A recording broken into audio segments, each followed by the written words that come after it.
Bueno, para los que no conocen este programa que tenemos de conferencias anuales en el instituto, se originó justamente en los tiempos pandémicos para tratar de conectarnos con el mundo académico eh, en esos, eh, en esas jornadas de reclusión, ¿no? Y justamente con una doble intención, que es conocer y poner en circulación temas, problemas, enfoques de la agenda de las ciencias sociales y de las humanidades en general, ¿no?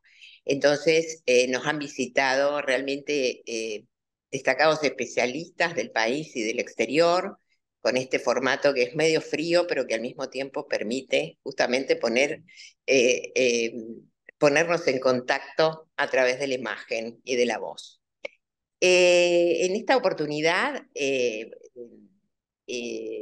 plan, diríamos, el programa académico del año, cuyo comité organizador participa Raquel Gil Montero, que lamentablemente no puede estar porque está fuera, está en otras coordenadas, y también Gabriel Escodeler, que nos está acompañando, por supuesto.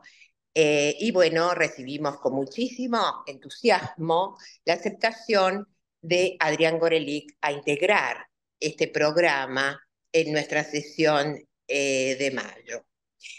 Como muchos de los que estamos aquí sabemos, Adrián es un referente de los estudios urbanos de América Latina y de la Argentina. Él es arquitecto, se doctoró en la Universidad de Buenos Aires, es un especialista en historia urbana, profesor titular de la Universidad Nacional de Quilmes y ha dirigido, no sé si seguís dirigiendo el Centro de Historia Intelectual de la misma universidad. No, Es no, un ahora no, prestigio. pero Ahora no, pero estuviste por ahí, ¿no? sí, sí, sí, lo creamos y lo dirigí todo el primer periodo. Ok. Bien, ha recibido a lo largo de su trayectoria intelectual y profesional becas muy prestigiosas y distinciones por diferentes universidades y organismos internacionales. Y entre su primer libro, La grilla del parque, a la actualidad nos ha regalado, podemos decir, un espectro de publicaciones vinculadas a la historia cultural, ¿no es cierto?, y de los estudios urbanos. Entre ellos voy a destacar dos que son sus, diríamos, últimas eh, publicaciones, tanto individual como en donde el foco está en en la cultura, ¿no es cierto?, en la ciudad latinoamericana, publicada en el 2022 por Siglo XXI, en la que analiza e interpreta la cultura de la planificación entre las décadas del 40 y del 70 a través de la figura de la imaginación social, y un libro magnífico que siempre, por lo menos yo vuelvo cada tanto, que es el libro que compiló con Carlos Altamirano, La Argentina como problema, en el 2018. En esta oportunidad, y como recién estábamos conversando, Adrián va a hablar de La ciudad letrada, 40 años, vicisitudes de un clásico, el libro de Ángel Rama, que se publicó en 1984, el intelectual uruguayo, ¿no es cierto?, que ofreció una interpretación general de América Latina y de la cultura urbana moderna. Así que bueno, Adrián, nuevamente gracias y será un placer escucharte como siempre. Bueno, gracias Beatriz por la invitación, gracias a ustedes, realmente es un placer estar entre amigos. Eh, Voy a pasar unas imágenes para acompañar.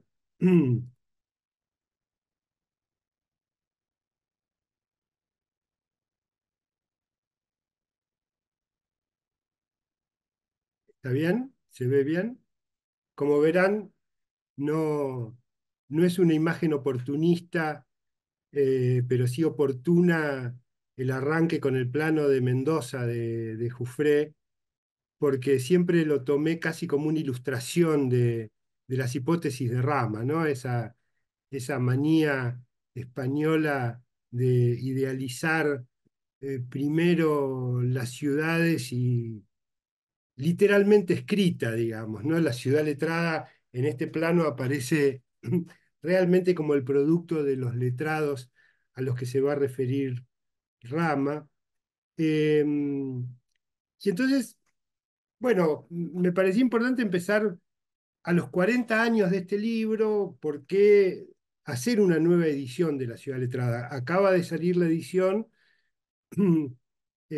cuidada por Nora Catelli y Edgardo Dobri en Barcelona, pero con impresión en Argentina y con un prólogo que me pidieron a mí y sobre el cual va a girar un poco esta charla. Los editores dicen en una página inicial que pocas veces en la historia moderna de la edición latinoamericana y española un libro de crítica circuló tanto y de tantas maneras como La Ciudad Letrada. Es un libro que ha tenido 4 ediciones, hasta esta que es la quinta, una edición, la primera en una pequeña editorial universitaria dedicada en Estados Unidos, dedicada a literatura latinoamericana, con el cual Ángel Rama tenía mucha relación y recomendaba títulos, y finalmente le pidieron este libro en el que Rama estaba pensando. La editorial Arca, que él mismo creó luego de su muerte en 1993, hace una segunda edición. La primera tuvo prólogos de Mario Vargas Llosa y Hugo Chugar, la segunda de Hugo Chugar, una tercera edición en Santiago con prólogo de Carlos Monsiváis y una cuarta en Madrid. Y una de las características es que todas estas editoriales eran muy locales, ninguna de estas ediciones tuvo circulación continental. Y el libro todos nos hemos acostumbrado a leerlo en fotocopias y a pesar de ese obstáculo, digamos, inicial, es un libro que ha tenido un impacto muy fuerte, al punto de que Ciudad Letrada como sintagma se ha vuelto una de las fórmulas más expresivas y no necesariamente porque la usan solo quienes coinciden con todo el cuadro hipotético de Rama. Sin embargo, se ha convertido en una de las fórmulas más expresivas para hablar tanto del mundo intelectual latinoamericano como de la peculiar cultura urbana de la región. Esta es la edición actual. eh, y hay 2 ediciones de los editores de esta edición que me parece que en sí mismas hacen que esta edición haya sido realmente necesaria. La primera es que es la primera edición que, si bien no es una edición anotada, algo que hubiera implicado una investigación de archivos que la editorial no estaba dispuesta a sostener, realmente sería muy necesaria una edición anotada. Esta es una edición cuidada. Y el primer rasgo que tiene de su cuidado es que es una edición hecha con materiales de archivo. Encontramos la versión eh, digamos, mecanografiada del propio Rama, corregida a mano por él, y eso nos permitió, por ejemplo, revisar un malentendido que había al haber sido un libro póstumo. Ninguna de las ediciones anteriores aclaraban en qué estado estaba el libro cuando él se murió y el proceso de edición, y pudimos verificar que efectivamente es un libro que él dejó terminado, más allá de algunas cuestiones que vamos a ver. Y por otro lado, recuperamos el título original, que tenía un subtítulo que ninguna edición había respetado, que es La Ciudad Letrada, un ensayo. Y realmente el carácter ensayístico del libro es sumamente importante. Este es el único libro de Rama que Rama pensó como unidad y que escribió como unidad. Todos los libros de Rama son recopilaciones de artículos muy coherentes, obviamente, con mucho sentido, cuya reunión tiene mucho sentido, pero este es el único libro. Este libro tiene realmente características muy especiales, es el único libro que él pensó como unidad y es el único libro en el que él se lanza a digamos, al desarrollo de una hipótesis sobre la cultura latinoamericana de conjunto. Es el único libro en el que ensaya, y por eso la palabra ensayo es tan importante, porque esto solo se puede hacer a nivel ensayístico, en el que ensaya una interpretación sobre América Latina. Entonces, nos parecía importante estas 2 ediciones de los editores son muy importantes, y una tercera decisión que fue, digamos, en general el libro de La Ciudad Letrada salvo excepciones como las que mencionaban recién Fernanda y Beatriz, de una figura como Roy, en general ha sido analizado, estudiado por la crítica literaria. Es un libro que en general ha tenido la principal recepción en el marco de la crítica literaria, y en cambio los editores esta vez decidieron enfatizar el aspecto urbano del sintagma, la parte de la ciudad del sintagma Ciudad Letrada, y por eso me convocaron a mí para prologarlo.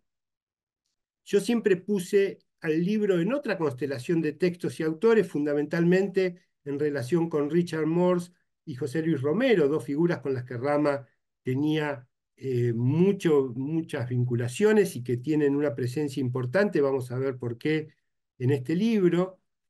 Y ellos tres, Romero, bueno, esta es la tapa de un libro muy particular, es el libro donde se publicaron las ponencias del octavo simposio, El proceso de urbanización en las Américas desde sus orígenes hasta nuestros días, un simposio que se venía realizando con los congresos de latinoamericanistas desde 1966 y que produjo, vamos a ver, vamos a hablar un poquito más de esto, que produjo la literatura sobre la ciudad latinoamericana, que todavía hoy sigue teniendo muchísima vigencia, y las dos ponencias que abren el libro son la de Ángel Rama, que presenta su primer avance de la ciudad letrada, también el libro está publicado después de su muerte, y una ponencia clave para los estudios culturales urbanos de Richard Morse, que es Ciudades Sudamericanas como Arenas Culturales.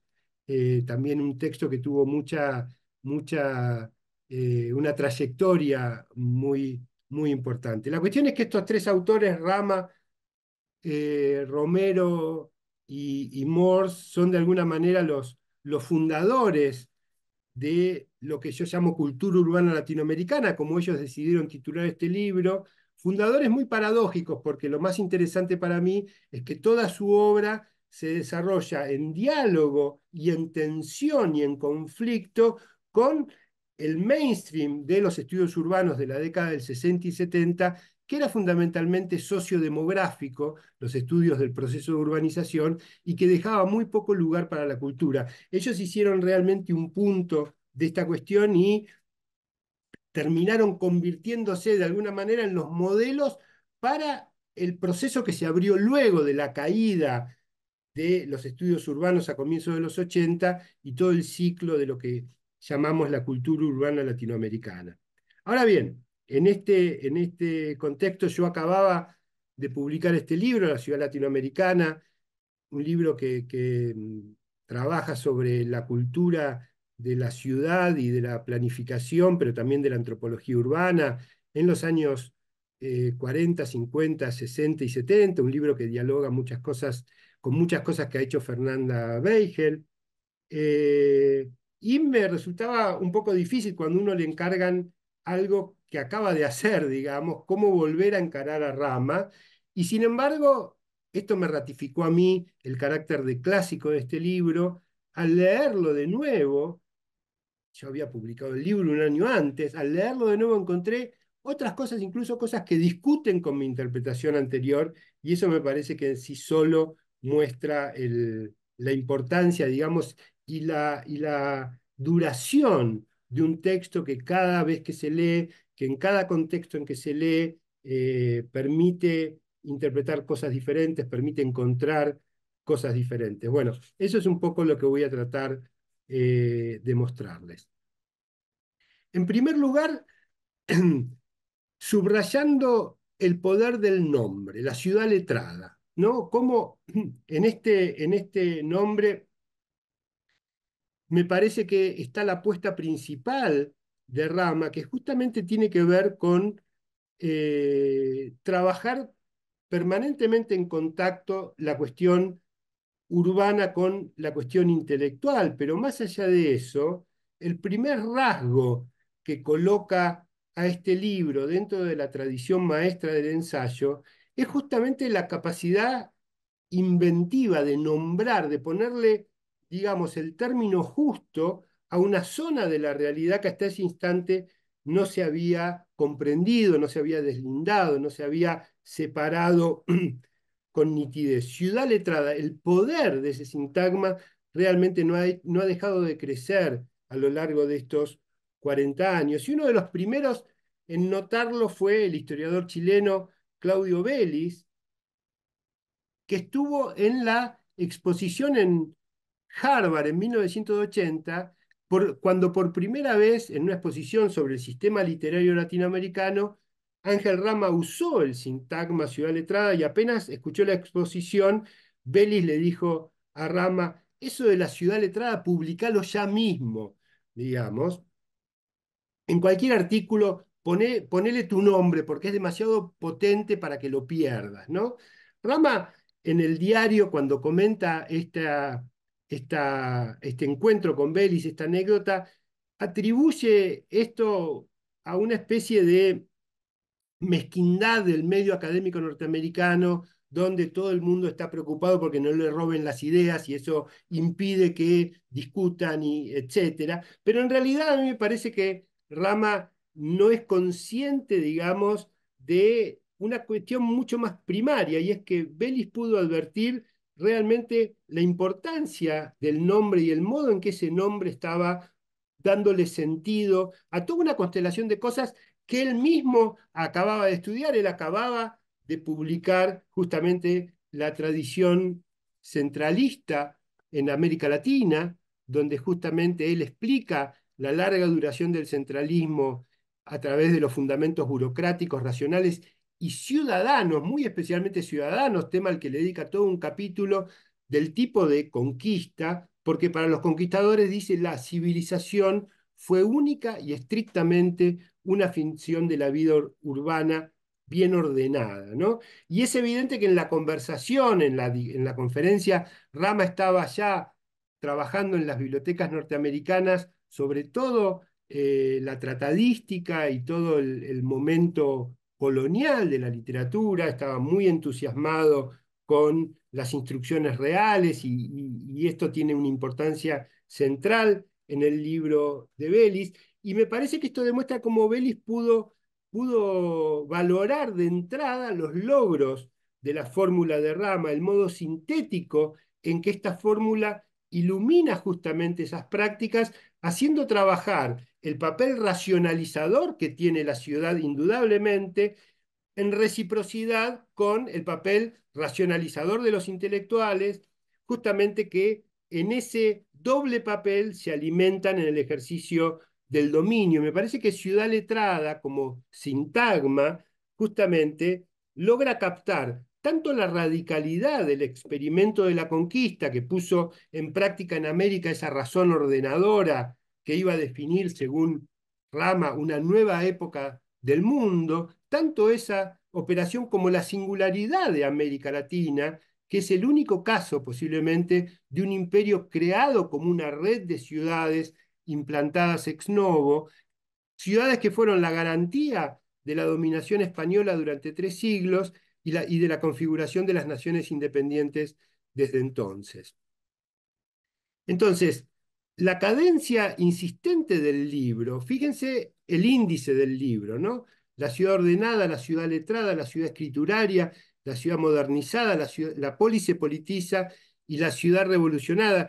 Yo los invito a revisar la bibliografía de Rama. Ninguno de sus libros tiene esta apuesta, digamos, a una coherencia tan armada, con una cadencia tan insistente, y esto para mí se vincula con dos libros muy importantes en la elaboración de la ciudad letrada, dos libros extremadamente diferentes entre sí, pero que ayudan a de alguna manera, este ejercicio de escritura que Rama se propuso al vincular la ciudad con los intelectuales. Uno es Las ciudades invisibles, de Italo Calvino, un libro que tuvo un enorme impacto en los años 70, es un libro de 1972 y que tenía enorme repercusión, y el libro de José Luis Romero, que publicó en 1976 y que Rama cita en abundancia y menciona como una de sus influencias principales. Y si ustedes miran los índices de estos libros, también tienen esa, si bien en plural, también tienen esa cadencia insistente sobre las ciudades hidalgas, las ciudades coloniales, las ciudades patricias, las ciudades burguesas, o en el caso de Calvino incluso reforzado por el hecho de que esta serie de títulos, Las ciudades y la memoria, Las ciudades y el deseo, Las ciudades y los signos, en realidad se van repitiendo en varias partes del libro, ¿no?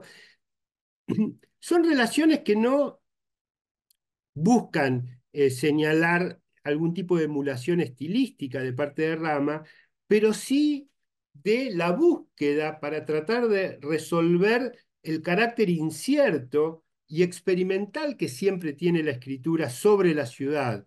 Es decir, un objeto opaco que es material social y cultural a la vez, de muy elusiva definición. En el caso de la ciudad letrada, todos los recursos para poner de manifiesto la relación de necesidad entre las dos partes de la ecuación, ciudades e intelectuales, están al servicio de un argumento central, que es la existencia de una élite intelectual que a lo largo de la historia usó sus capacidades para legitimar el poder y al mismo tiempo la existencia de una estructura urbana que más que el escenario cívico en que esa actividad intelectual tomó forma, fue la propia encarnación, digamos, de la razón moderna que hizo posible esa actividad intelectual. La ciudad y el mundo letrado funcionan en el libro en una correspondencia por analogía, ya que la ciudad fue creada en América con los instrumentos de la flamante razón que los letrados portaban y mediante la cual ambos, letrados y ciudad, organizarían su dominio del continente, porque la ciudad, digamos, se imponía sobre las regiones interiores y la letra se imponía sobre las culturas orales de los pueblos nativos primero y de los sectores populares más tarde. En ese contexto, el tablero cuadriculado con que empezamos la charla no solo fue un instrumento de estructuración de las ciudades, no solo fue un instrumento para convertir un territorio vastísimo y desconocido en un paisaje cultural unitario, sino que también para Rama es la puesta en forma de esa racionalidad, es la expresión máxima de esa racionalidad. Ahora bien, la cuestión urbana conectaba a Rama con un tema especialmente candente en aquellos años. Por una parte, las corrientes postestructuralistas, con las que Rama estaba muy sintonizado, proponían variados ejercicios de espacialización de las relaciones sociales, en los que la ciudad obviamente suele ser el caso maestro. Ahí está Michel Foucault, que ya en 1966 en Las palabras y las cosas, utiliza la noción de heterotopía, una noción que va a dar señal de largada a lo que luego se va a llamar el giro espacial en las ciencias sociales, un giro espacial nuevamente en que lo urbano tiene un rol fundamental, pero también, digamos, en las últimas décadas se habían establecido modos culturales de entender la ciudad en Europa y los Estados Unidos que iban a estallar en múltiples perspectivas, y yo aquí pongo en diálogo directo con las ciudades invisibles de Calvino, el libro 2 años posterior, en 1974, de Georges Perec, Especies de Espacios, que de alguna manera va a abrir, digamos, lo que va a ser una serie de trabajos de Perec, en donde va a explorar las relaciones entre escritura y mundo urbano. El dibujo que ven a la derecha es un dibujo de Sol Steinberg, que inspiró a Perec para la concepción de su otro gran libro, La vida, instrucciones de uso, que es una especie de catálogo experimental de formas de analizar la relación entre vida social, vida cultural y vida material realmente fantástica. Pero muy poco tiempo después aparecen El declive del hombre público, Bien a fin de siglo, Todos los sólidos se desvanecen en el aire, libros bastante conocidos por todos nosotros, libros centrales en la bibliografía de los últimos 40 años y que de alguna manera son títulos que proyectaron entre fines de los 70 y comienzos de los 80, proyectaron de alguna manera, digamos, a los primeros planos del debate cultural este vínculo íntimo entre ciudad y modernidad. Por lo tanto, el tema urbano realmente formaba parte del universo de cuestiones a las que una figura como Rama podía estar atento, podía estar en vinculación. Pero de modo mucho más directo todavía, el debate urbano venía teniendo una vitalidad extraordinaria en América Latina, al menos desde la década de 1950, cuando las corrientes migratorias del campo a la ciudad, que venían desde una década anterior, comenzaron a trastocar ya en los años 50 la tradicional demografía del continente, empezó a ser un continente urbano, lo que tradicionalmente había sido un continente rural, y el impacto de estas migraciones en las ciudades, con el crecimiento de las barriadas miserables, con la decadencia de los centros históricos, con la multiplicación de una economía de servicios precarios, este impacto enorme se instituyó como una de las cuestiones capitales de los programas políticos y uno de los vehículos predilectos para la modernización de las ciencias sociales, primero y muy poco tiempo después para su radicalización ideológica, en un proceso que no sería exagerado nombrar como urbanización del pensamiento social y político.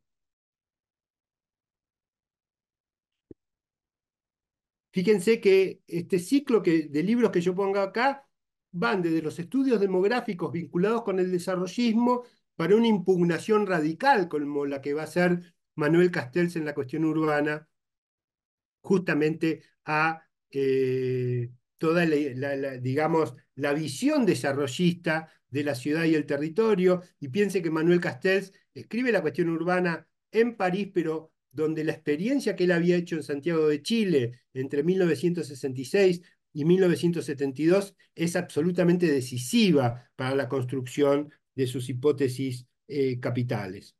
Ahora bien, dentro de este ciclo me parece enormemente significativo que Rama se vio impulsado. Él dice en el agradecimiento que él tuvo en 1980 la idea de la ciudad letrada, pero el impulso para escribir este libro fue a partir de una invitación de Richard Morse a participar en estos simposios de urbanización en las Américas desde los orígenes hasta nuestros días. Un simposio que, como les decía antes, produjo una serie de libros entre 1966 y 1982 que todavía hoy siguen siendo parte de la bibliografía fundamental con la cual pensamos las ciudades latinoamericanas.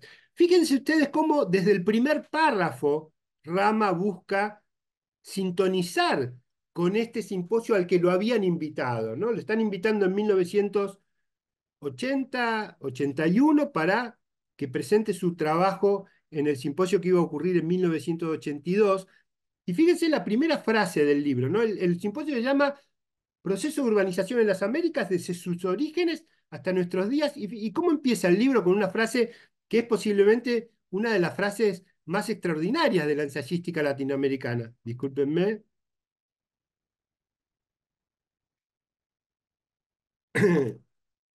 Que dice, yo no veo mi propio PowerPoint, así que tengo que abrir el libro.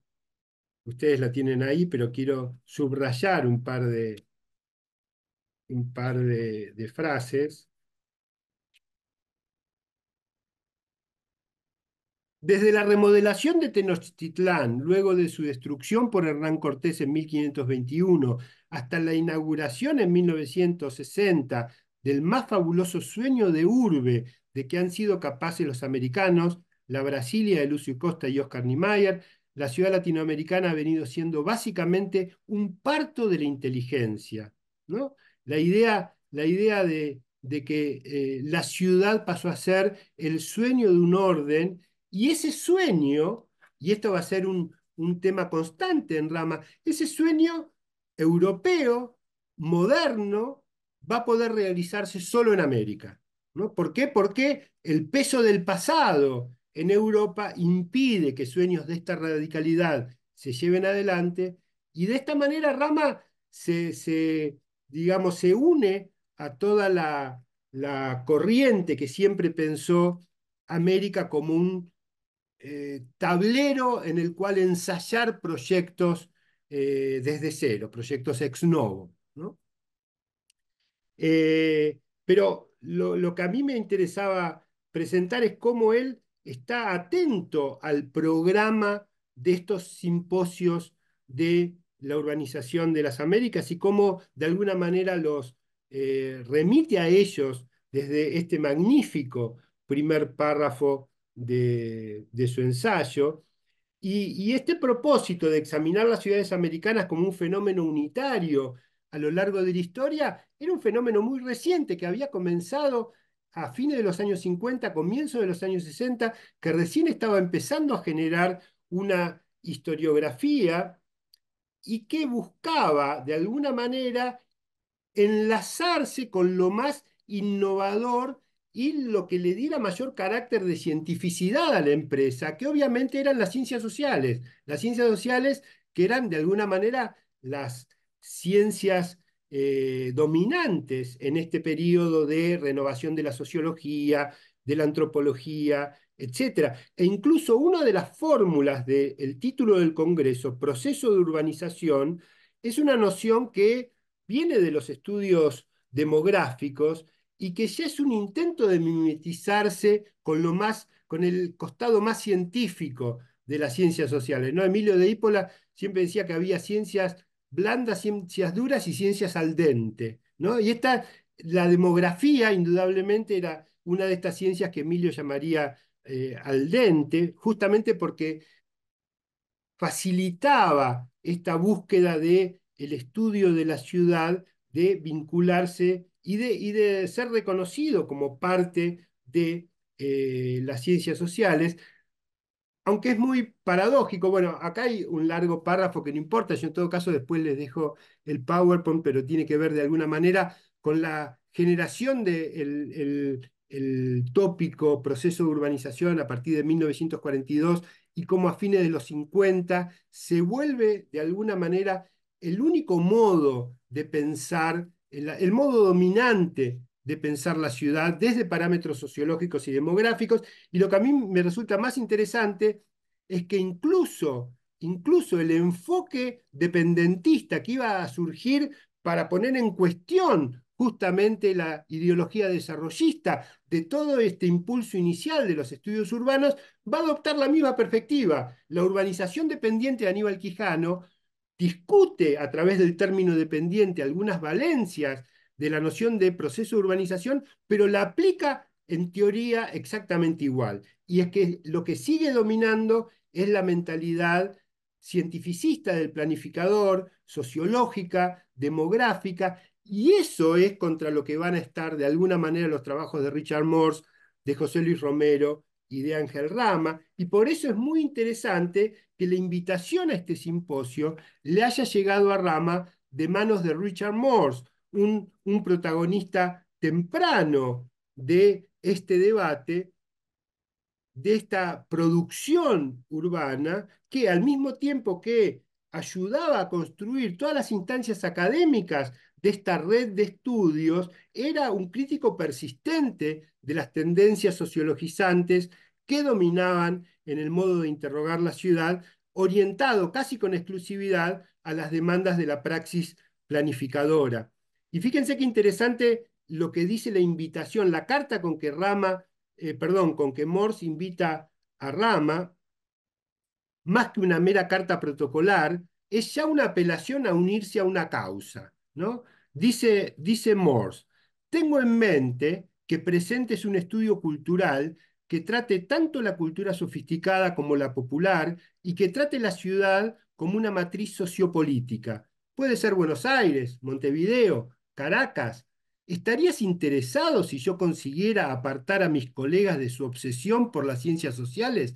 Se dan cuenta, ¿no? Que él invita a Rama de alguna manera para que haga una cuña, que ayude de alguna manera a meter la cuña en ese tipo de trabajos, ¿no? Bueno, aquí están las tres figuras para mí que durante ese periodo lo van haciendo de maneras muy diferentes.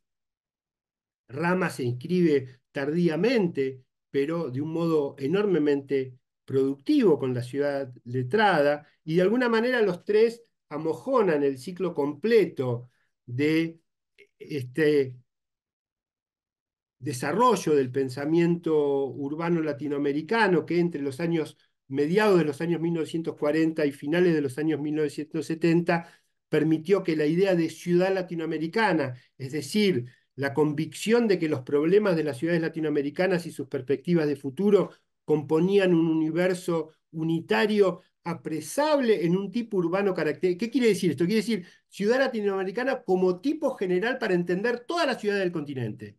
Y esto era parte de la cientificidad de la empresa. Si uno piensa que cada ciudad es un mundo aparte, no hay comparación posible, no hay trabajo tipificador posible, por lo tanto cae fuera de la ciencia. La gran empresa era meterla dentro de la ciencia y contra esa gran empresa, Morse venía planteando permanentemente que, digamos, la ciudad solo podía ser entendida a través de sus ensayistas, a través de sus literatos, etcétera, que es algo que de alguna manera, sin participar del mismo modo en esa batalla, Romero y Rama también van a mostrar. Pero los tres participan de modos muy distintos en un ciclo que reconoce dos grandes momentos. Un ciclo inicial de expansión, cuando el clima de ideas desarrollistas lleva a percibir la ciudad con optimismo, como núcleo activador de la gran empresa de la época, que es la modernización, este primer ciclo hasta mediados de los años 60, y un segundo momento, perdón, de contracción crítica desde finales de la década de 1960, cuando el nuevo clima de ideas dependentistas lleva a descubrir que la ciudad, lejos de servir como palanca para la transformación, no ha dejado nunca de ser un agente eficaz en la producción y reproducción del poder. Los tres se vinculan a este ciclo de maneras muy diferentes. Morse lo acompaña todo, pero siempre con una distancia escéptica, preocupado por cuestionar la confianza tecnocrática que él advierte en la mentalidad de ambos momentos, tanto en el momento desarrollista como en el momento revolucionario. Él ve que la mentalidad del planificador distorsiona de alguna manera el sentido humanista, cultural de la ciudad, y por eso él va a tener una distancia muy grande de los dos momentos.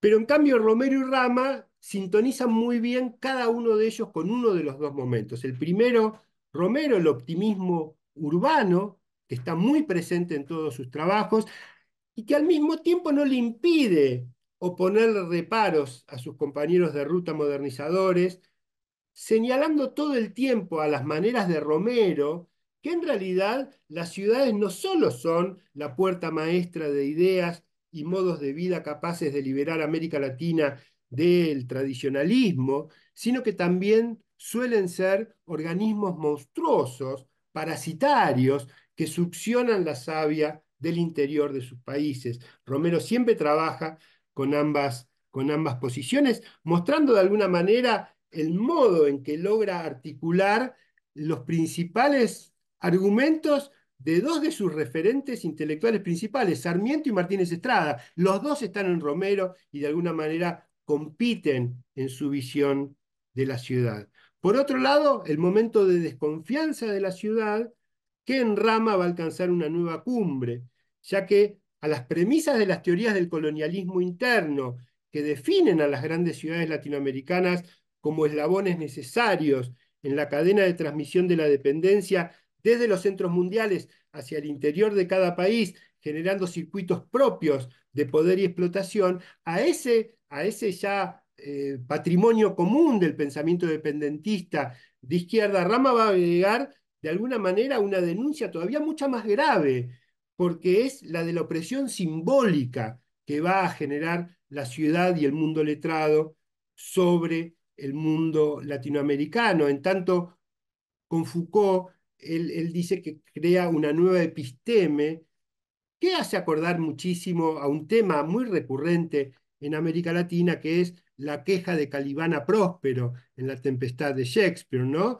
Me has dado la lengua y de ello obtuve el saber maldecir, la roja plaga caiga sobre vos por habérmela enseñado. Esa maldición de Calibán, la imposición de la lengua y cómo la lengua al mismo tiempo cambia la cultura, cambia la mentalidad, pero es irrecusable, e incluso para reaccionar contra esos cambios va a estar muy presente en el modo en que Rama va a ver el rol de la ciudad letrada. Sin embargo, pese a estas diferencias, quiero mirar la hora, está bien. 15 minutos, termino a las 6, ¿está bien?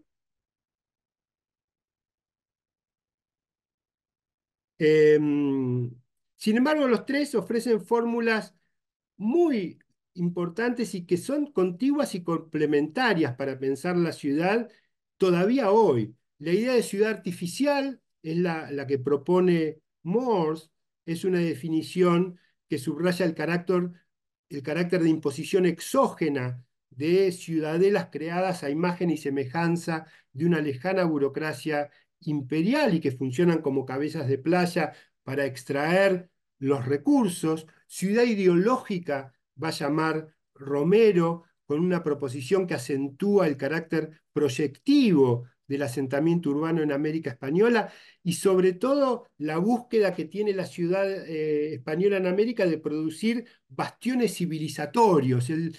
Romero lo llama ciudad baluarte, capaz de plantar fronteras, ya no solo físicas, sino morales, religiosas y raciales frente al territorio conquistado, una tarea que por supuesto va a ser inútil, pero entre la propuesta y la inutilidad se definen buena parte de las limitaciones y de los problemas de América Latina. Y por último, ciudad letrada, que se vincula con ambas. Por un lado, hay cosas muy claramente que provienen de la noción de ciudad artificial, especialmente el detalle muy morsiano que Rama sigue de identificar en la experiencia americana lo que vendría a ser la aplicación invertida de la pauta europea, ¿no? Mientras en Europa las ciudades medievales habían emergido naturalmente de la intensificación de los intercambios socioeconómicos de cada región. En América, en cambio, se trata de una implantación artificial y Rama va a complementar lo de Morse diciendo en la ciudad letrada que se implantan como enclaves despegados de las necesidades del medio como verdaderos batiscafos. ¿Mm? Eh, Ese es el marco común en el que Rama toma cosas de Morse, aunque se diferencia muy fuertemente en el hecho de que Morse diferencia muy claramente la ciudad comercial y burguesa de Europa Central al oeste de los Pirineos y la ciudad patrimonial, militar y religiosa que surgió de la experiencia de la Reconquista en España. Y este es el segundo tipo que para Morse va a crear la ciudad latinoamericana, que Morse lo ve con optimismo, habría constituido siempre una alternativa civilizatoria como expresión de otra modernidad y de otro occidente, un tipo distinto, no moderno, no tradicional, sino otra modernidad inspirado en otro occidente, es lo que después le va a permitir a Morse escribir ese gran contrapunto entre los dos occidentes, que es el espejo de Próspero, la comparación entre América del Norte y América del Sur. En cambio, Rama presenta sus batiscafos, estas ciudades impuestas, como la realización desplazada de una transformación general ocurrida en la cultura europea, el alumbramiento de la modernidad tout court, a la que define con Wallerstein y Brodel como capitalista, es la modernidad capitalista la que llega, y con Maraval y Foucault como barroca. Entonces, en este caso, no es tanto la inversión a la que es tan afecto Morse, donde la ciudad natural en Europa se convierte en ciudad artificial en América, sino lo que se da es sobre todo un relevo, ya que la más alta expresión de esa transformación moderna, capitalista, barroca, se dio en América, como decía antes, porque justamente es el lugar donde se pueden experimentar de modo más radical los logros de la modernidad, en términos de la ciudad letrada. Este partido historiográfico que toma Rama sobre la modernidad coincide muy directamente con el de Romero. La ciudad ideológica de Romero, la ciudad ideológica americana, es también para Romero el resultado de un cambio de época ocurrido en toda Europa, pero no ya la modernidad, que ya había para Romero empezado en el siglo XI. Romero, siguiendo la hipótesis de Pirenne, ve el surgimiento de la burguesía en el siglo XI y de las primeras ciudades medievales como el florecimiento, como la aparición de una nueva era que es la modernidad. La ciudad americana se desprende para Romero de una segunda etapa de ese momento burgués urbano, que es una etapa de decadencia del experimento burgués de la ciudad gótica, porque la ciudad gótica, como comuna libre y autónoma, se convierte en la ciudad barroca. En el siglo XVI aparece la ciudad barroca, que es la ciudad que se ha convertido en dependiente de los nuevos estados centralizados. Y acá Romero sigue muy de cerca a las hipótesis de Louis Mumford, porque acá la noción de barroco toma una presencia muy importante, tanto en Romero como en Rama. Romero sigue muy de cerca las tesis de Louis Mumford, que también hace emerger la época barroca mucho más temprano de lo habitual. A ver, en la literatura clásica el barroco es el siglo XVII. ¿Mm? Mumford y Romero con Mumford hace surgir la ciudad barroca a comienzos del siglo XVI. El detonante fue el fortalecimiento del poder en torno de las cortes y los estados, que va a dejar un claro ganador en la secular lucha entre la corona y el municipio, que somete a toda aquella efervescencia revolucionaria de las comunas burguesas, de las primeras ciudades, sometiendo la vitalidad comunal, dice Mumford, que había caracterizado a el nacimiento de las ciudades en la Edad Media. Esto es importante porque también Mumford es el primero, y Romero lo sigue, que va a utilizar el término barroco no desde el punto de vista de la historia del arte, como se venía utilizando a través de Burckhardt a Böcklin. Böcklin va a ser el historiador del arte que a comienzos del siglo XX va a establecer la dialéctica clásico-barroco. Barroco no es un momento, un periodo artístico, sino en realidad es una pulsión que siempre está presente, donde hay ciclos que tienen una presencia más bien clásica y ciclos que subvierten lo clásico desde un punto de vista barroco. Este es un debate típico de la historia del arte, de la historia de la literatura. Tanto Mumford como Romero van a considerar el barroco como un periodo histórico, y sobre esto también se monta el famoso libro La cultura del barroco de Maraval, un libro que también va a ser muy importante en el trabajo de Rama. Ahora bien, sobre esa caracterización general, Romero enlaza la conquista americana. Es la ciudad barroca, como no podía ser de otro modo, lo que los europeos traen a este continente. Y para la interpretación de esta ciudad barroca, Romero va a enfatizar un rasgo del mundo barroco, que es la textura social de una ciudad partida, de una ciudad escindida entre ricos y pobres. Se acabó esa burguesía pujante en Europa, en América no existió nunca. En América directamente se formó, si bien con españoles muertos de hambre que venían acá, pero venían justamente a buscar un reconocimiento señorial que les estaba negando en España, y por eso la ciudad acá nació como una ciudad escindida, como una ciudad atravesada por una polarización paralizante en términos de el tipo de desarrollo y el tipo de progreso que imaginaba Romero entre, digamos, los mundos enfrentados de una aristocracia cortesana y las clases populares. Nápoles es el caso paradigmático para Romero de ciudad barroca hasta el presente, y no es casual que en Latinoamérica, las ciudades y las ideas, Romero califica de barroca a la ciudad hasta los tiempos presentes. La ciudad masificada también tiene una estructura barroca para Romero. Ahora bien, Rama se apoya en el paisaje sociourbano de Romero. De hecho, él produce el gran contraste es entre ciudad letrada y ciudad real. También es un dualismo similar al de Romero, pero lo complementa desde el comienzo del libro con una plataforma conceptual muy específica para definir el barroco. Y acá lo cito a, a Rama.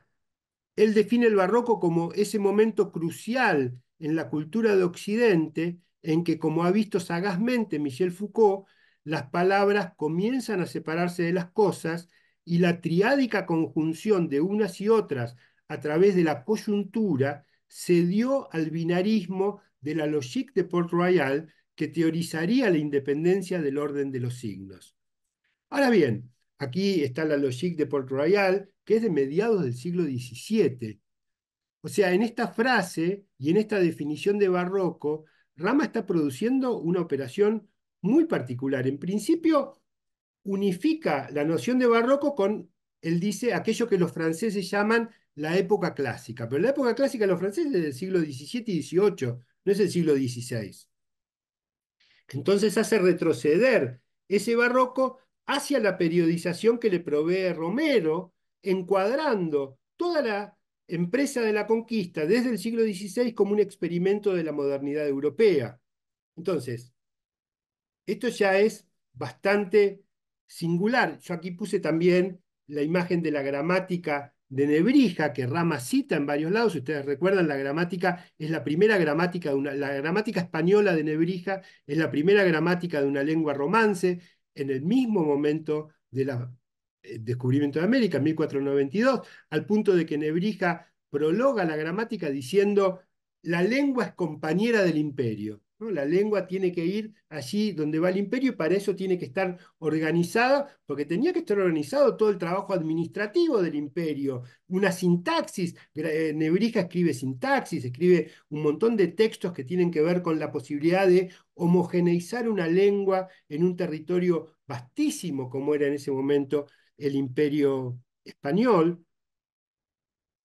Eh, entonces, por un lado, la operación de Rama con, con la noción de barroco es vincularla como, con la episteme que en realidad Foucault hace emerger un siglo y medio más tarde, retroceder entonces el barroco hacia el siglo XVI, pero lo interesante es que esto lleva una decisión, lleva implícita una decisión previa de grandes consecuencias, porque Rama era muy consciente de, estamos hablando de un libro que se escribe en 1982-83, de la densa tradición interpretativa de la noción de barroco en el pensamiento americanista, como expresión, el término es del famoso libro de José Lezama Lima, La expresión americana, como expresión de una identidad local, impura, mestiza. Ahí está el Leijaidiño, el escultor mineiro, que va de alguna manera a inspirar todas las relecturas del barroco hechas primero en Cuba, Lezama Lima, Carpentier, Sarduy, también por el vanguardismo brasileño, pero Picón Salas es el primero que coloca al barroco en su famoso libro de la conquista de la independencia como una expresión puramente americano, algo que había sido tradicionalmente tratado en la historia del arte como la expresión más bastarda de la imposibilidad de América de ponerse al día con los avances europeos, porque obviamente la mano de obra indígena tenía que reproducir esculturas y fachadas de iglesias que tenían su matriz de alguna manera en el barroco italiano y español, y que por lo tanto entonces eran vistas como obras imperfectas, como obras degradadas. Por primera vez Piconsalas, y de ahí en más toda una corriente, empieza a tomar el barroco justamente como el indicio de la especificidad americana, como el indicio de la personalidad cultural americana, como el indicio de qué, del mestizaje, como el indicio de la mezcla que solo se puede producir en América Latina. Rama era muy consciente, enormemente consciente, él había trabajado muchísimo a todos esos autores. Sin embargo, es muy terminante en su definición del barroco como un movimiento que lo único que hace en América es imponer sus rígidos principios de abstracción y racionalización poniéndole una barrera a todo lo que fuera particularidad, imaginación e invención local. Es decir, los mismos atributos que desde Picón Salas hasta Lezama Lima, pasando por Haroldo de Campos en Brasil, le habían encontrado al barroco americano. Son operaciones de las que Rama no da mayor cuenta, pero que nos presentan de alguna manera las complejidades y las dificultades de este libro. Por supuesto que Rama disponía de otras fuentes de la urbanización americana, un libro fundamental que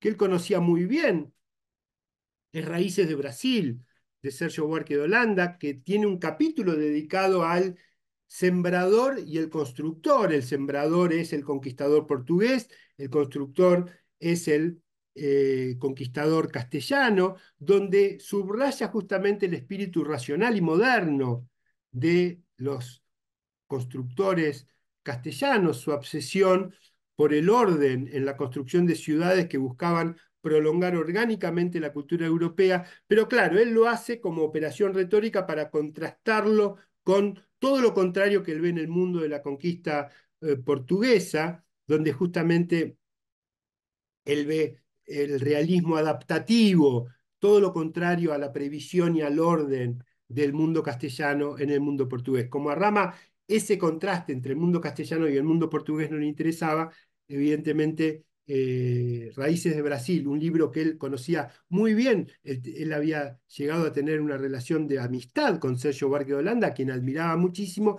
es un libro que ni siquiera está mencionado en La Ciudad Letrada, y en realidad, si se habló siempre mucho de la relación de la ciudad letrada con el imaginario Foucaultiano, yo creo que la articulación propiamente dicha se da entre el imaginario Foucaultiano y la ciudad ideológica de Romero.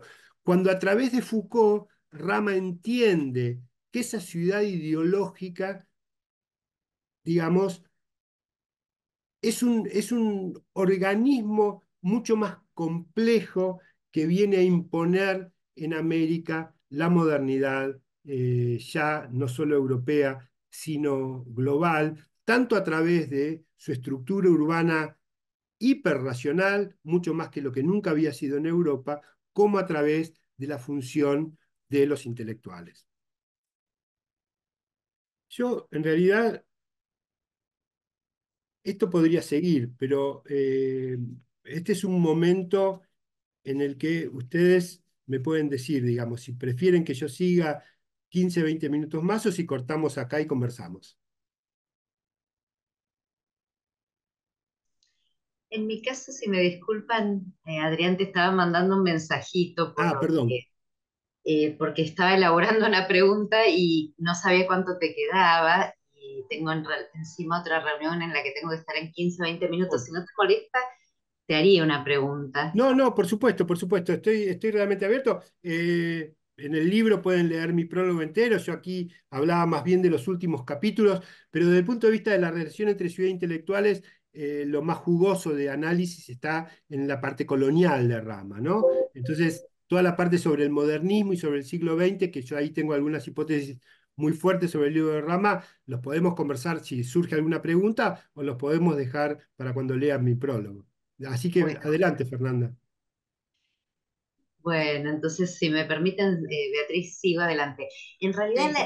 la pregunta, porque justamente como estábamos más en la etapa colonial, me queda clarísimo que el planteo de Rama es absolutamente radical respecto a ese anillo de la ciudad letrada, pero claro, teniendo en cuenta más desde la ciudad revolucionada, teniendo en cuenta algunas, para mí, contradicciones que aparecen después, me preguntaba cuando vos lo relacionaste con el concepto de, de colonialidad o de colonialismo interno, creo que recién mencionabas, si a vos te parece que él se adelanta a esa perspectiva de colonial, o si te parece que a la actual de los últimos 20, 25 años, o si te parece que se contrapone en realidad a estas perspectivas por las cuales parece como en la decolonialidad o los estudios postcoloniales yo encuentro una tabula rasa, entonces bueno, en la ciudad letrada está todo lo horroroso y todo lo dominante y por fuera está lo subalterno. Me pregunto cómo ves eso en relación a la perspectiva más postcolonial. Sí, a ver, yo creo que sería una operación impropia hacerlo dialogar a Rama con las perspectivas Claro, decoloniales, sobre todo porque hay un montón de actores sociales que no entran en la óptica de Rama, digamos, no entran en términos muy genéricos, es lo otro ajeno, pero no hay un análisis pormenorizado, no hay una preocupación pormenorizada. Yo creo que entra muy cabalmente dentro de las hipótesis del colonialismo interno de las tesis dependentistas. O sea, me parece que todavía está incluido en ese movimiento que estamos hablando, de un movimiento en el que todo eso está muy vivo todavía, fines de los años 70, comienzo de los 80.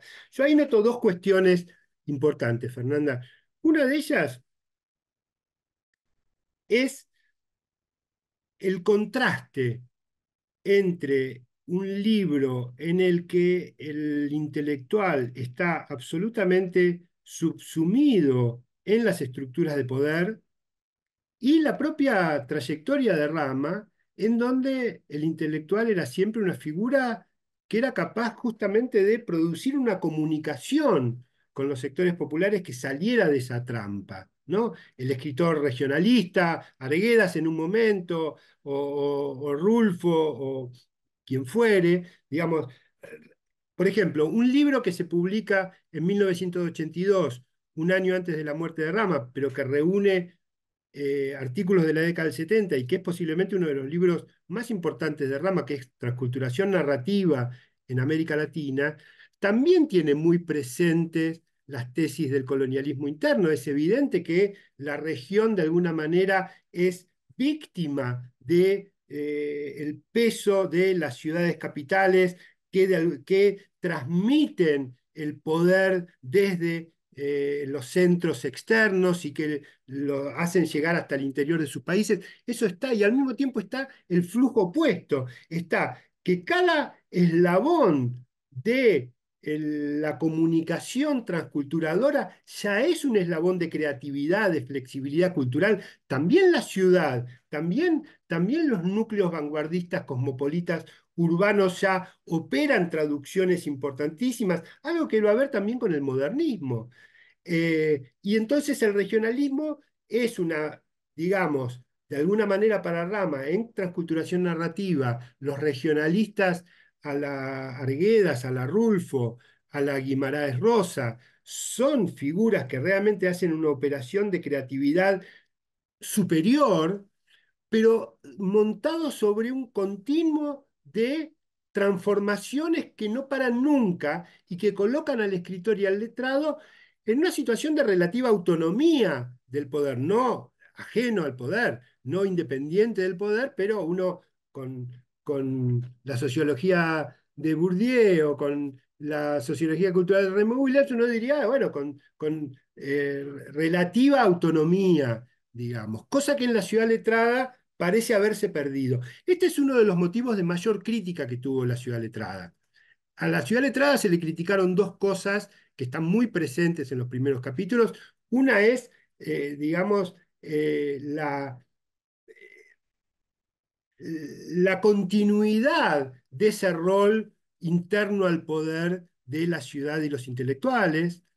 Eh, digamos, uno encuentra en el libro que todos los intentos de intelectuales progresistas por abrir ese juego hacia los sectores populares rápidamente es cooptado por las instituciones, por la ciudad letrada, etc. Esa es una de las críticas más importantes que se le han hecho. Luego también la falta de definición de aquello otro que se le opone a la ciudad letrada, que es la ciudad real. Lo que yo creí encontrar en esta última lectura es que en el último capítulo, Rama cambia mucho esta tesitura general y da lugar a una innovación muy, muy grande que normalmente no había sido del todo atendida y que tiene que ver con lo siguiente.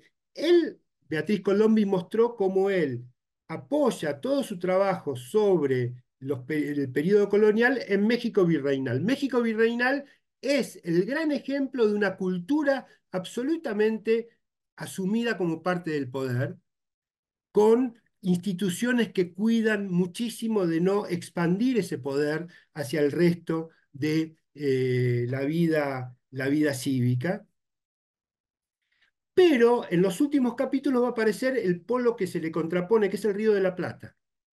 Y ahí Rama va a mostrar intelectuales que a fin del siglo XIX y comienzo del siglo XX, en el curso de una modernización que tiene importantes efectos democratizadores, aparece un nuevo tipo de intelectual, un intelectual que viene de las clases populares, un intelectual que habla con la lengua de las clases populares, que no tiene que impostar la lengua de las clases populares, que no tiene que importar y traer para recuperar a las clases populares su lengua, sino que es parte de ellas, que vive no solo en el trabajo letrado, ya no en la universidad, sino en los periódicos, en los cenáculos literarios de los cafés, pero que tiene que ver con el tango, que tiene que ver con el teatro popular, que tiene que ver con el criollismo. Entonces, él presenta con un gran entusiasmo en el último capítulo la aparición de un nuevo intelectual liberado de la ciudad letrada y que él dice que va a alimentar la aparición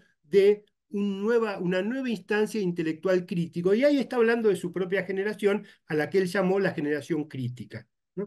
Quiere decir que este mecanismo tan cerrado, que él trabaja muy bien para el periodo colonial y para el siglo XIX. En el siglo XIX es muy frustrante el libro. Cada intento por, de alguna manera, subvertir o hacer disidencias en esa ciudad letrada, es rápidamente cooptado, rápidamente integrado, rápidamente incorporado. Lo que ocurre a comienzos del siglo XX en el Río de la Plata, en cambio, no. Y ahí yo veo una matriz, de algún modo estructural en Rama, que vuelve a su lugar. Él dice en uno de los últimos capítulos, dice que esta historia se puede convertir en cuasi biografía, y él efectivamente vuelve a algo que me parece que explica de alguna manera las ambivalencias del propio Rama. Primero, de reconocerse como un hijo del Uruguay vallista, es decir, del Uruguay civilizado, urbano, de la educación pública masiva, y al mismo tiempo haber sido miembro de la generación del 45, que es la generación que reacciona contra el vallismo, que lo culpa al vallismo de la crisis y la decadencia del Uruguay, que culpa la matriz obsesivamente urbana y civilizatoria del vallismo. Y esto lo vamos a ver en los años 60 y 70 muy fuerte. No hay que olvidar que la izquierda uruguaya viene del Partido Blanco y del Partido del Campo, viene del giro ruralista que se produce en los años 60 con las marchas de los cañeros, etcétera, con la cual toda la izquierda intelectual va a estar muy compenetrada, como la parte del Uruguay olvidado por el país urbano y el país de la civilización vallista. Y a mí me parece que en toda su obra, Rama, en su reivindicación del regionalismo como contestación de las vanguardias cosmopolitas, por una parte en transculturación narrativa, pero al mismo tiempo reivindicando la cultura urbana popular de las ciudades en las que él mismo se crió, va a estar tensionado de alguna manera por estas dos posiciones.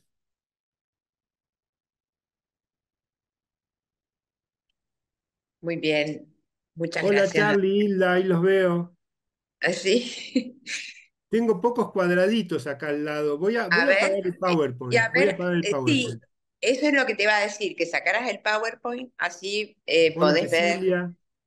y, y Veo varios podemos amigos. entonces continuar con la conversación. ¿Cómo no? ¿Cómo no? Bueno, Bueno, ya aproveché excelente, la pregunta de excelente, Fernanda Adrián. para La adelantar pregunta de cosas Fernanda, claro, sobre los últimos adelantaste capítulos. sobre los últimos capítulos. Bueno, entonces, si les parece, podemos abrir, si quieren usar la manito o directamente eh, piden la palabra y escuchamos y continuamos. No alcanzo a ver si hay alguien que la ha levantado. ¿Alguna otra pregunta? ¿Intercambios? ¿Puedo hacer una pregunta? Sí, por supuesto, Cecilia, ¿Qué avance. tal, Adelante. Adrián? ¿Cómo estás? Hola Cecilia, ¿cómo estás? Bien. No tiene que ver con los actores con los que has hablado, pero sí con una de las diapos que pasaste, porque ahora me interesa particularmente la figura de Ardoy vinculado a los centros históricos y a su última etapa, digamos, en la comisión. ¿Qué vínculo había o no entre Rama y Ardoy en estos seminarios sobre procesos urbanos? Eh, yo no creo que haya habido. Rama llega a esos seminarios por invitación de Morse. Con Mm. Morse y con Romero a Rama los unió una larga relación. Romero hace un libro importantísimo en la colección de Ayacucho, que dirigía Rama en Caracas. Morse no llega a completar el libro que Rama le encarga, pero tiene una larga correspondencia y tiene mucha amistad en los campus norteamericanos, se encuentran permanentemente. Yo no tengo ninguna referencia que Rama haya tenido algún contacto con Ardoy, más allá de haber compartido. Este séptimo simposio se iba a hacer en Manchester, pero cuando llega la guerra de Malvinas, el simposio tenía que ocurrir 2 meses después de que la guerra terminó, y Ardoy y todo el grupo organizador decide, como medida de protesta, digamos, no reunirse en Manchester y se reúnen en Stanford. Y más allá de que ahí se deben haber visto y conocido, no tengo ninguna pista que demuestre que Rama puede haber tenido algún contacto directo con Ardoy. Su contacto con este mundo era a través de una figura como Morse, una figura que podía discutir con Rama sobre literatura, con una formación literaria y humanista muy desarrollada, y sobre esa relación hay muchos datos, pero no, sobre alguna relación que pueda haber con Ardoy no tengo el dato. Bueno, gracias. Ok, no sé, a ver, no alcanzo a ver porque yo tampoco tengo la cuadrícula completa, no es la cuadrícula castellana, pero más o menos. Buenísima Están, esa. ah, Ese gancho local fue bueno, muy pero ilustrativo. debería tener 5 manzanas Pero, de base y no 4 como claro, dice. totalmente, totalmente. Sí. Bueno, hasta que otros quieran participar. Una pregunta en torno al tema de la reedición de un clásico Sí, frente a todas sí. las ediciones que vos diríamos que es previas. Y esta cuestión en el cambio de registro, ¿no? Vos señalaste el tema de la crítica literaria, ese diálogo que de alguna manera, o las referencias, ¿no es cierto?, entre, las ciudades y las ideas de José Luis Romero y Rama, y tu lectura desde, digamos, de tus preocupaciones frente a esa manía o a esa lógica planificadora y la dimensión cultural de las ciudades, Ujú, ¿no? Realmente, bueno, se justifica esta edición celebratoria de los 40 años porque cambia el registro de cómo había sido en general leído a Rama, ¿no? ujú. Y la pregunta, señalaste esos hallazgos entre las ediciones anteriores y, digamos, la rutinización de la lectura frente a este nuevo contexto editorial que también es intelectual y es político, y señalaste el tema de que estaba terminado el subtítulo de que era un ensayo, y entonces te quería preguntar, digamos, ese trabajo de edición cuidada, ¿qué otras novedades trae en torno diríamos, a su tradición editorial anterior? No, básicamente, a ver, lo que encontramos fue que Rama, que en la correspondencia es fácil seguir su frustración con la imposibilidad de terminar el libro. Bueno, ustedes saben, Rama hace una apuesta muy fuerte por instalarse en Estados Unidos, donde veía que tenía la posibilidad de trabajar con archivos, bibliotecas.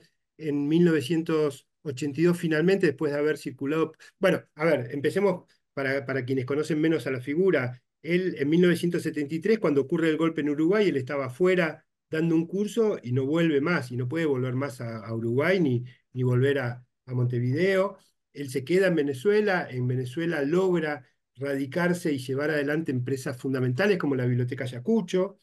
Y a fines de los 70 empieza a ir mucho a universidades norteamericanas, pasa un año en Puerto Rico, 1 o 2 años en Puerto Rico enseñando, con una vinculación muy fuerte con y ahí, no sé, figuras como Arcadio Díaz Quiñones se forma de alguna manera con Ángel Rama en Puerto Rico, luego la relación con los departamentos de español de Estados Unidos está en Columbia, en Princeton, y finalmente en Maryland lo nombran con un puesto permanente en 1982, pero ahí se arma toda una campaña liderada por exiliados cubanos, en el que participa una figura como Reinaldo Arenas, que Rama había impulsado y protegido, acusándolo de ser un comunista, digamos, unas acusaciones completamente absurdas.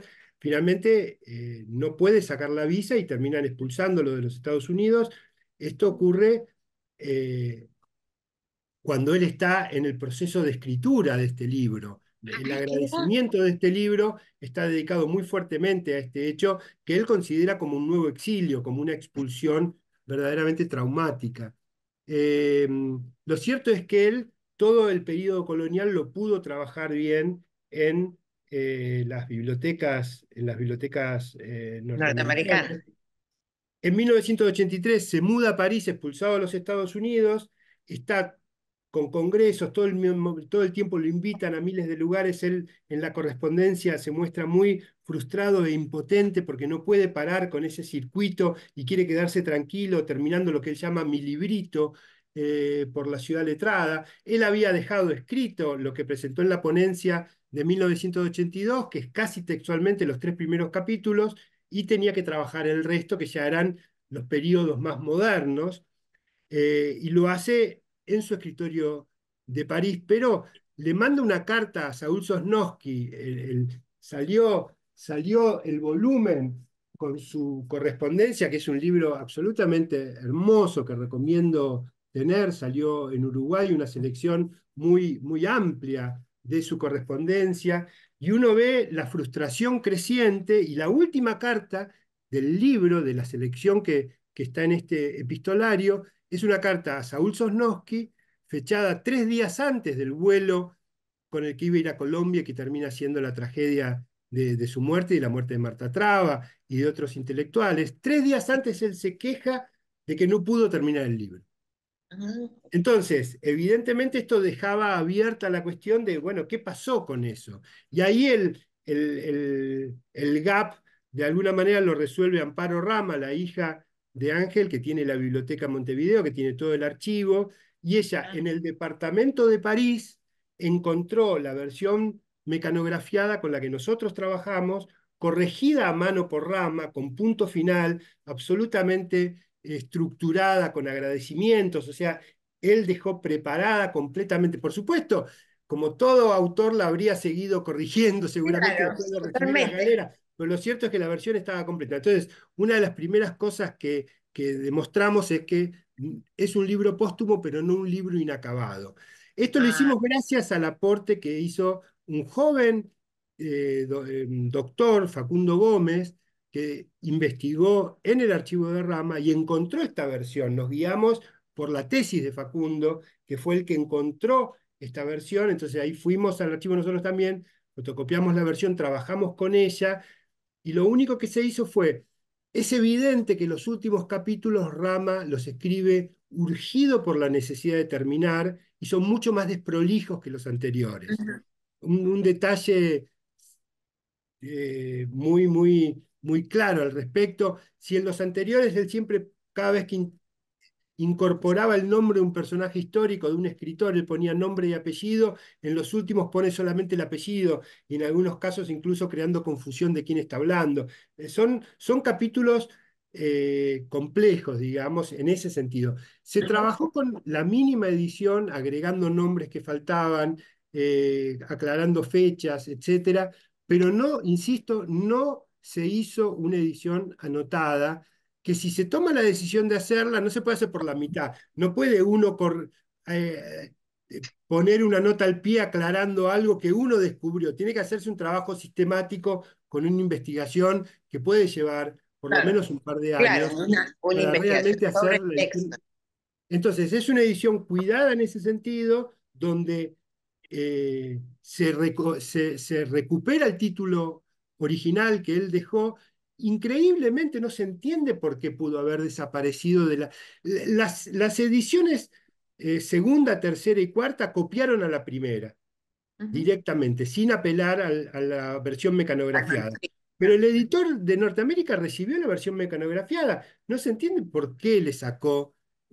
Además, Rama ya estaba muerto, no lo pudo haber consultado con él. Y Rama mandó una versión mecanografiada, que es La ciudad letrada, un ensayo que no es secundario como definición del propio trabajo que él entregaba, ¿no? Entonces, no, esas son las innovaciones Presión. fundamentales. Pero que Y, perdón. muchas gracias. No, que es súper interesante con el manuscrito y la correspondencia y demás. Y el proceso de escritura está claro, diríamos, los diferentes capítulos a dónde le dedica más tiempo y ese drama de tener que salir de Estados Unidos, obviamente. Pero el proceso de escritura lo comparte, aunque sea a la distancia, con, con algún otro intelectual Bueno, latinoamericano. él presenta al público en su ponencia los tres primeros capítulos como esa ponencia La ciudad letrada, que se va a publicar después, pero que él lleva a un congreso. Y él Ajá. publica y él manda artículos con algunos elementos de lo que está desarrollando. Pero es el único libro que él se propone escribir como una unidad completa con una batería de argumentos que se desarrollan desde el comienzo hasta el final. Todos sus otros libros son patchworks de trabajos hechos en distintos Ajá. momentos que él reunía con gran sentido crítico y con gran sentido de temático, pero que siempre eran encargos circunstanciales sobre temas que luego él iba organizando, Ok. modernismo, distintos temas. Por ejemplo, junto con este libro sale también póstumo, pero un libro que él dejó organizado, que se llama Literatura y Clase Social, donde él reunió 5 artículos que publicó en un lapso de 15 años, digamos, y los junta en un libro. Esa era el tipo de tarea Ujú, de organización de los libros que hasta ese libro tiene Rama. Este libro es un libro unitario, como un clásico ensayo con una idea muy fuerte que trata de desplegar a lo largo de todo el libro, incluso con una estilización, yo mostraba del índice, que demuestra ujú. que este fue un libro diferente para él. Ok, gracias, Adrián. No sé si hay alguna otra intervención, pregunta. A mí me gustaría hacer una Sí. pregunta muy breve. Bueno, Adrián, muy buena la exposición. En realidad una doble pregunta. Primero, ¿Rama tendría conocimiento sobre el trabajo de Lefebvre, la producción del espacio, que también tiene, o al menos yo le encuentro algún vínculo? Y otra pregunta que sería a lo mejor un ejercicio contrafáctico, ¿qué clave tiene la ciudad letrada para una observación del presente de los espacios públicos contemporáneos?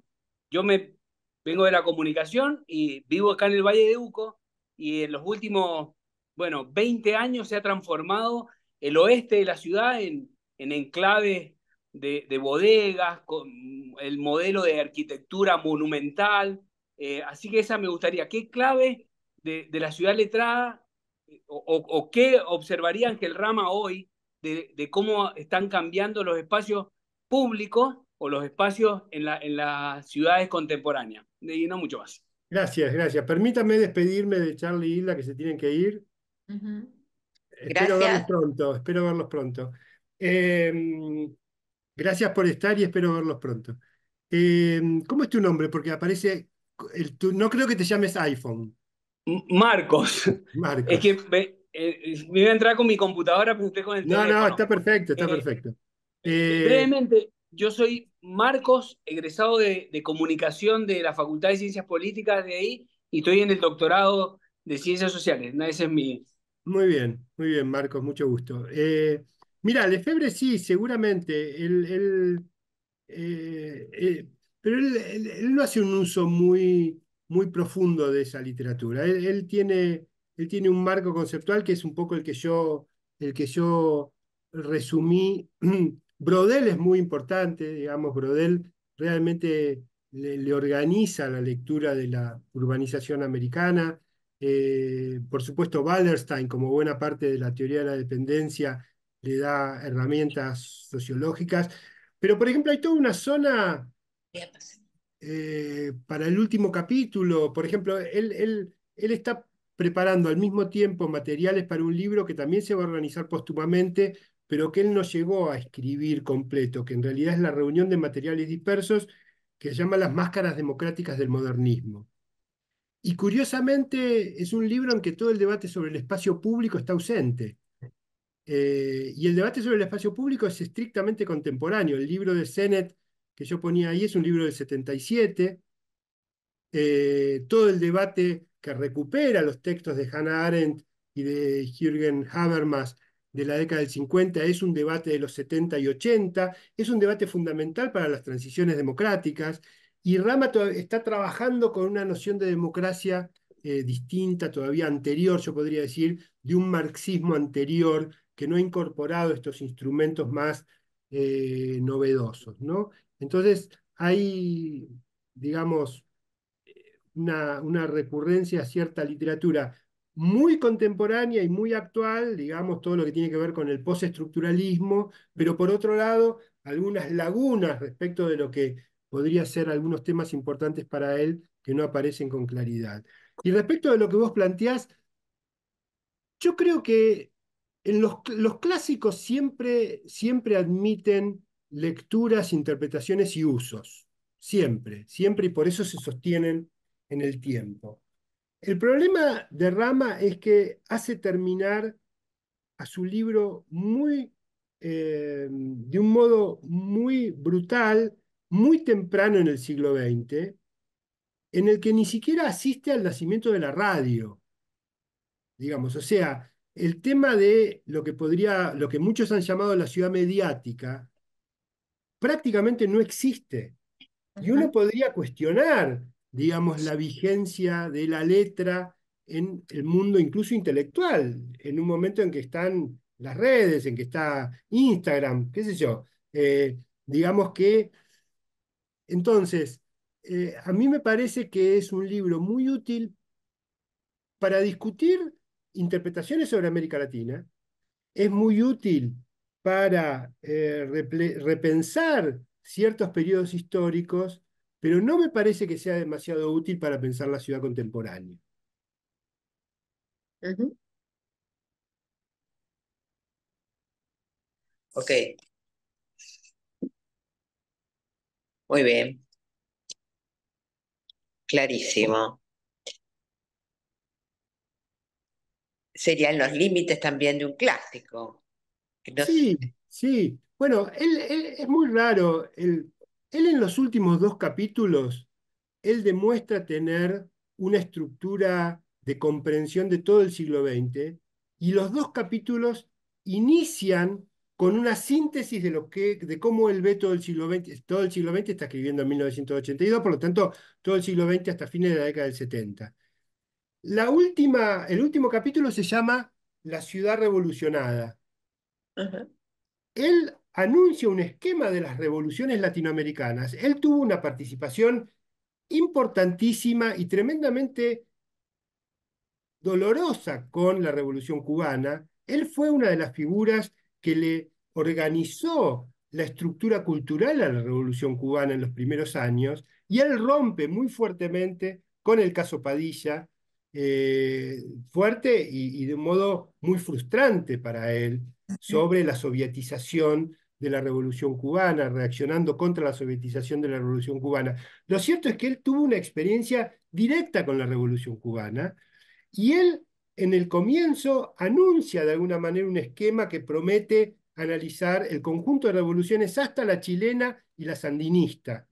Y sin embargo, luego de la primera página y media introductoria del capítulo, dice, él llama las dos revoluciones iniciales del siglo, llama revolución a la Revolución Mexicana, que se llama revolución, y también lo que él llama revolución uruguaya por el vallismo, todo lo que es, digamos, el Ujú. impulso reformador vallista, lo llama las dos revoluciones iniciales latinoamericanas.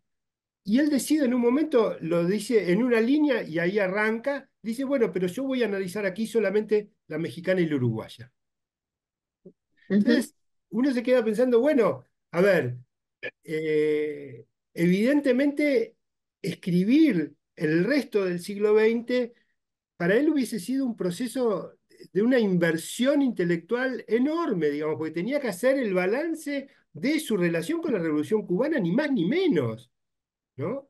Es evidente que tenía grandes obstáculos para desarrollar eso, pero en todo caso, digamos, decidió no hacerlo, es una decisión, no es que quedó inconcluso el libro, ¿no? Él Ok. decidió no hacerlo, porque además es muy claro el pasaje a comienzo del capítulo, luego de que él hace toda la descripción de cómo él ve el conjunto del siglo XX, es muy claro cuando dice, bueno, aquí solo vamos a analizar, y analiza dos revoluciones, que la revolución en el Río de la Plata, para él, es fundamental por la relación entre modernización y democratización de los equipos intelectuales, pero es algo que se termina en la, digamos, en la ebullición cultural de la década del 20. Él está Ujú. escribiendo 50 años después, ¿no? Claro. Entonces también son los límites de su propia empresa.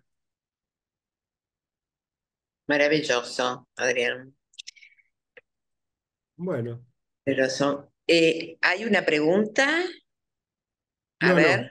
alguien que dice que es muy interesante lo que pudo Ok, escuchar. fantástico. No sé si hay alguna otra pregunta, comentarios. Bueno, la verdad. Bueno, si no Bueno, hay, bueno. bueno, agradecerte, Adrián.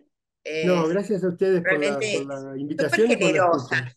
Tu exposición no solamente es erudita, sino enormemente generosa y entusiasta. Así que Eso sí, realmente ha sido, de para eso mí, doy te lo fe. digo, ha sido una fiesta. Así Bueno, que te gracias Beatriz, agradecemos haberte gracias. sumado a este ciclo y por suerte se está grabando porque más gente va a poder disfrutar de tu forma de pensar el pasado y una historia urbana y cultural muy cautivante. Así que bueno, Bueno, muchas muchas gracias gracias. Beatriz, muchas gracias a todos, ¿eh? Chau, Estamos en chau. contacto. Hasta luego.